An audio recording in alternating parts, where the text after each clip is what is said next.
যে কারণ মা বাবার হকের গুরুত্ব ইসলামে কম না বেশি? অনেক বেশি। এখন বিষয় হচ্ছে মা বাবার হকের গুরুত্ব তো অনেক বেশি। আমি যত আয় করছি আমার উপার্জন থেকে আমি আমার মা বাবাকে কত পার্সেন্ট দিব? কি মনে হয়, 10% না 20%? আমার ভাইরা দেখেন, মা বাবার বিষয়টা অত্যন্ত সেন্সিটিভ। এখানে আপনি তাকে নির্দিষ্ট একটা অ্যামাউন্ট ধার্য করে দিবেন, এটা চলবে?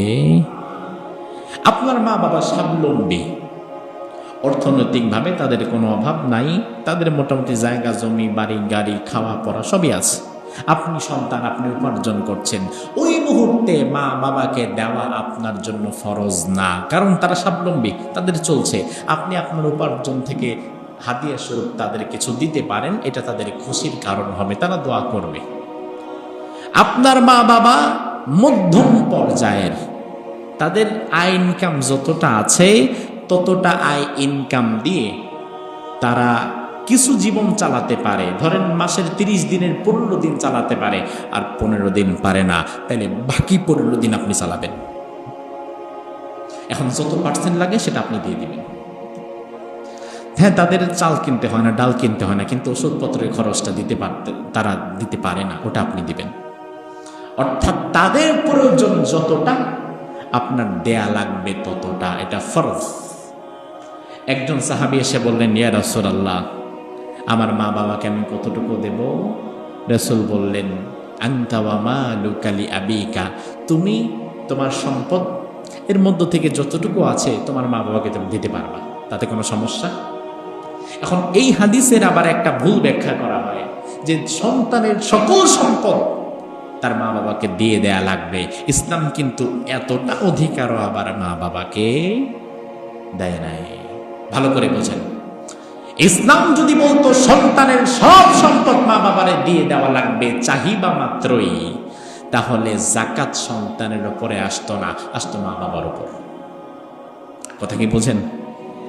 ইসলাম একটা রেশিও দিয়েছে, তাদের প্রয়োজন যতটুকু তুমি ততটুকু দিয়ে দাও। এখন আমাদের সমাজের অনেক মা বাবা সন্তানদের মধ্যে ইনসাফ করতে পারে না। অনেক প্রবাসী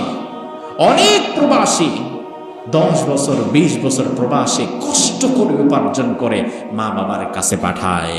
মা বাবা ওই উপার্জন দিয়ে জায়গা কিনে, ক্ষেত খামার করে, বাড়ি করে, সব করে। এরপরে এইগুলা আবার 4 ভাই বোন সবার মধ্যে বন্টন করে দেয়, এটা জুলুম। কারণ উপার্জন করেছে আপনার বড় সন্তান, আপনার বাকি 4 সন্তান ততটুকু পাবে যতটুকু আপনার আছে।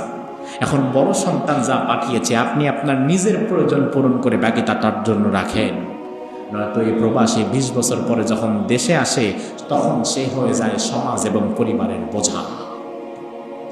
অথচ তার সম্পদ আপনি বাকি 4 জনকে ভাগ করে দিয়ে তার পথের ফকির বানায় দিচ্ছেন। এটা তো ইসলাম বলে না।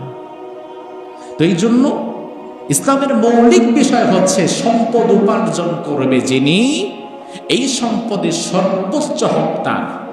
এখান থেকে সে তার সন্তানকে দেবে, মা বাবাকে দেবে, স্ত্রীকে দেবে, সবার প্রয়োজন পূরণ করার পরে গচ্ছিত সম্পদ যা থাকবে এটা সে যেই পথে খুশি সে পথে ব্যয় করবে। কাকে দিবে, কি করবে, এটা তার বিষয়। এটা দিয়ে সে জায়গা জমি করতে পারে, গাড়ি করতে পারে, এটা তার বিষয়।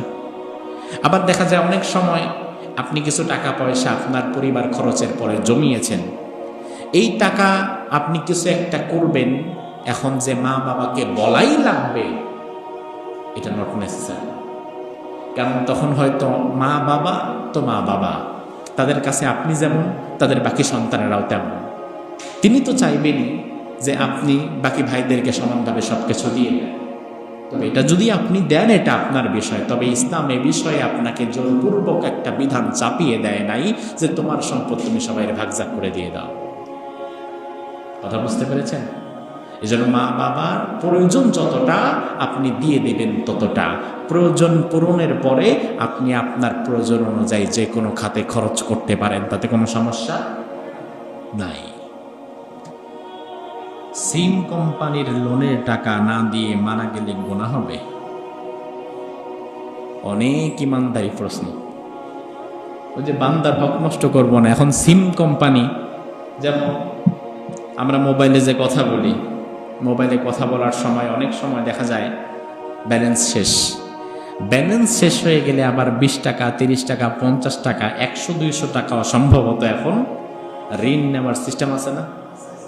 আচ্ছা, এখন সাপোজ আপনি 100 টাকা গ্রামীণ কোম্পানি থেকে লোন নিয়েছেন কথা বলার জন্য। তো আপনি কথা বলে মোটামুটি এর মধ্যে অ্যাক্সিডেন্ট হয়ে বা যে কোনোভাবে মরে গেছেন। আপনার পরে এই সিম আর তেমন কেউ ইউজও করছে না।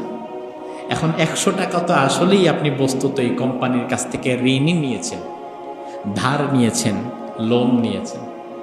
এখন যেহেতু এটা ঋণের পর্যায়ে, তাইলে এটাকে শোধ করাটাও তো আপনার দায়িত্ব ছিল।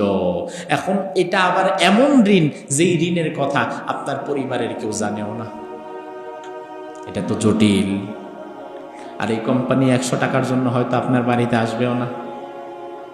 কিন্তু কোম্পানির লোকেরা তারা যদি বলে না আমাদের কোনো দাবি দাবা নাই, আপনারা ঋণের টাকা নিয়ে মইরা গেলেও আমাদের কিছু নাই, তাইলে সমস্যা নাই। কিন্তু তারা যদি বলে না ঋণের টাকা, লোনের টাকা আমরা কাউকেই মাফ করব না, তাইলে কিন্তু ধরা খাওয়ার সম্ভাবনা।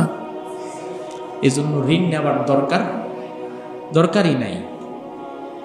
জীবনে যত ঋণ কম করবেন তত ভালো থাকবেন। অনেক সময় মনে করি যত ঋণ করব, যত লোন নিব তত ভালো থাকব।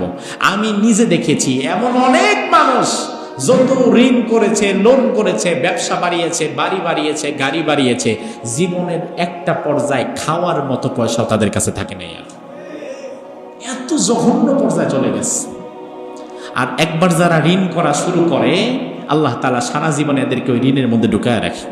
আর যদি হয় সুদ, তাইলে সুদের মধ্য থেকে একবার সুদে ঢোকার পরে সুদ থেকে বের হওয়া অনেক কঠিন। কথা কি বুঝতে পেরেছেন? এই জন্য ওই পথে যাওয়ারই কোনো দরকার নাই। কেউ শিরিকের সাথে পরিচিত না হয়ে যদি শিরিক করে তবে কি তার গুনাহ হবে? অবশ্যই হবে। তার কারণ হচ্ছে আল্লাহ তাআলা অবশ্যই কোরআনে আগে আমাদেরকে জানতে বলেছেন। আপনি শিরিকের বিষয়গুলো কেন জানেন নাই, এটা আপনার গুনাহ। 2 নাম্বার শিরিক করেছেন, এটা আরেক গুনাহ। না জানার কারণে গুনাহ মাফ হবে না।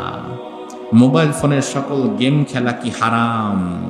জি, মোবাইল ফোনের যে গেম, এরপরে যে লুডো, দাবা সহকারে যত গেম আছে, শারঈ দৃষ্টিকোণ থেকে কিছু গেম যেগুলোর মধ্যে অশ্লীলতা আছে, হারাম মিউজিক আছে, জুয়া আছে, এগুলো সরাসরি হারাম। এগুলো সরাসরি হারাম।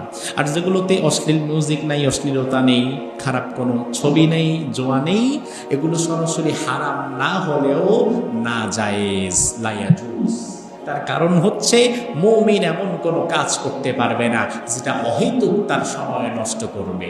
আপনি গেম খেললেন 1 ঘন্টা, এতে কি অনেক লাভ হয়েছে নাকি 1 ঘন্টা সময় নষ্ট হয়েছে? এখন যদি বলেন হুজুর তাইলে ইসলামে কি কোনো খেলা টেলা জায়েজ নাই? অবশ্যই আছে। রাসূল সাল্লাল্লাহু আলাইহি ওয়াসাল্লাম বাচ্চাদেরকে খেলার মধ্যে কাজে লাগিয়ে দিতেন। এটা কোন খেলা ছিল? কেউ বলেন দেখি, কি খেলা? দৌড় প্রতিযোগিতা। দৌড় প্রতিযোগিতা, তীর নিক্ষেপ করা। আর মুসলমান যদি দৌড় প্রতিযোগিতা, তীর নিক্ষেপ করার আধুনিক ভার্সন যেটা অস্ত্র পরিচালনা, ঘোড়া চালানো, কার ড্রাইভ করা, ভালো ড্রাইভ করা, এই সকল বিষয়গুলোতে যদি মুসলমানরা আজকে যোগ্যতা অর্জন করত, তাহলে আসলেই মুসলমানেরা গোটা বিশ্বে অনেক এগিয়ে থাকত। এই খেলাগুলো হচ্ছে কাজের খেলা, যেগুলোতে আপনার শরীর চর্চা হয়, ব্যায়াম হয়। তো এই কেন্দ্রিক খেলাগুলো ইসলামে জায়েজ এবং এতে উৎসাহিত করা হয়েছে। আর যেই খেলাগুলোর মধ্যে ইসলামে কোনো লাভ নাই সময় নষ্ট হওয়া ছাড়া, এমন কোনো খেলাকে ইসলাম জায়েজ করে নাই। আল্লাহ সুবহানাহু ওয়া তাআলা এই কথাগুলোর উপরে আমাদের আমল করার তৌফিক দান করুক, বলি আমিন।